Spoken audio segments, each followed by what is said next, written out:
चलिए आज वेदों के एक बहुत ही मौलिक ग्रंथ को समझते हैं, नारायण उपनिषद। ये उपनिषद उस एक गहरे सवाल की पड़ताल करता है जो शायद हम सबके मन में कभी ना कभी उठता है कि आखिर ये जो कुछ भी है, ये दुनिया, ये यथार्थ, इसका असली स्रोत क्या है। ये सवाल बहुत पुराना है ना? कि आखिर इस अस्तित्व की शुरुआत हुई कैसे, हम सब आए कहाँ से?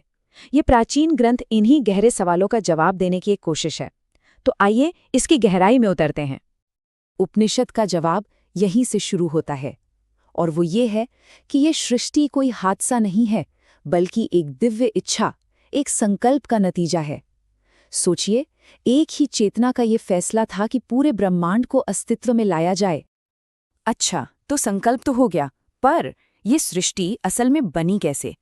अब हम उस ब्रह्मांडीय रचना की पूरी प्रक्रिया को समझेंगे, जैसा इस ग्रंथ में बताया गया है। ये कहानी है कि कैसे एक अनेक में फैलता चला गया। तो इस रचना की प्रक्रिया में जो सबसे पहली चीज सामने आई वो थी प्राण शक्ति। वो मौलिक जीवन ऊर्जा जो पूरे ब्रह्मांड में फैली हुई है, उसका जन्म सीधे नारायण से हुआ। प्राण के बाद बारी आई चेतना की, बोध की।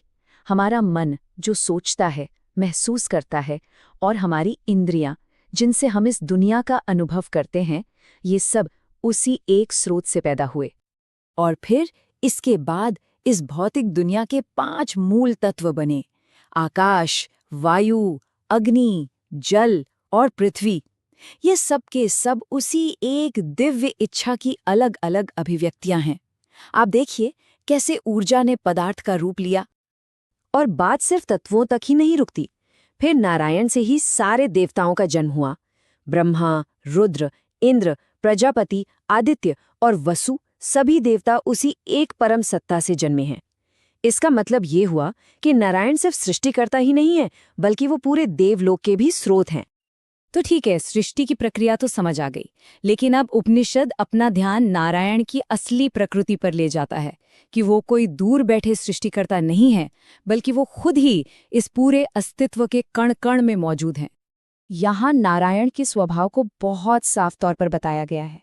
वो एक हैं अद्वितीय, निष्कलंक हैं, जिनमें कोई कमी नहीं, अविभाज्य हैं, जिन्हें बांटा नहीं जा सकता, और जो पूरी तरह से शुद्ध हैं। और ग्रंथ बहुत स्पष्ट कहता है, उनके अलावा कोई और नहीं है।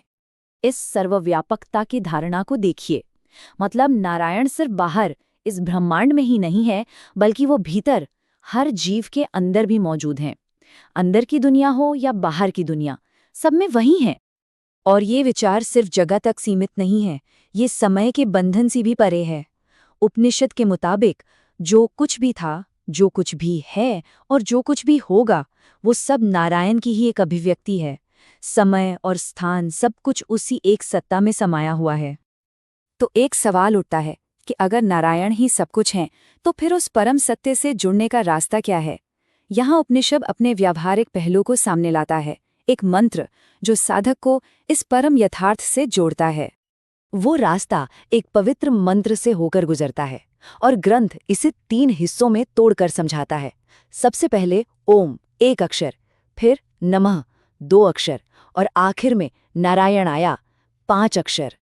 तो 1, 2 और 5 को जोड़ने पर कुल 8 अक्षर बनते हैं, और इसीलिए इस मंत्र का नाम पड़ा अष्टाक्षरी। ओम नमो नारायणाय। ये सिर्फ एक आवाज नहीं है, बल्कि उस परम सत्य का एक ध्वन्यात्मक रूप है। लेकिन इस रास्ते पर चलने का फल क्या है? इस मंत्र का जाप और इस पर ध्यान करने से हासिल क्या होता है? ये अंतिम खंड हमें बताता है कि इस अभ्यास का नतीजा क्या है और ये इतना महत्वपूर्ण क्यों है। जो इस मंत्र का ध्यान करते हैं, उन्हें सांसारिक और आध्यात्मिक दोनों तरह के फल मिलते हैं।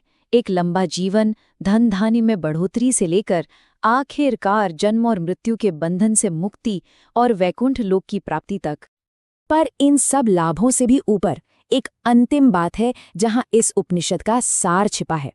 लक्ष्य सिर्फ उस दिव्य तक पहुंचना नहीं है, बल्कि ये महसूस करना है कि वो दिव्यता हमारे भीतर ही है। जो ये जान लेता है, वो स्वयं विष्णुमय हो जाता है। अंत में इस अभ्यास का जो सबसे बड़ा वादा है, वो है अमृतत्व, जन्म और मृत्यु के चक्र से परे की एक अवस्था, एक ऐसी स्थिति जहां इंसान अपने शाश्वत और अविनाशी स्वरूप को पहचान लेता है। तो इस चर्चा को हमें गहरे सवाल के साथ समाप्त करते हैं।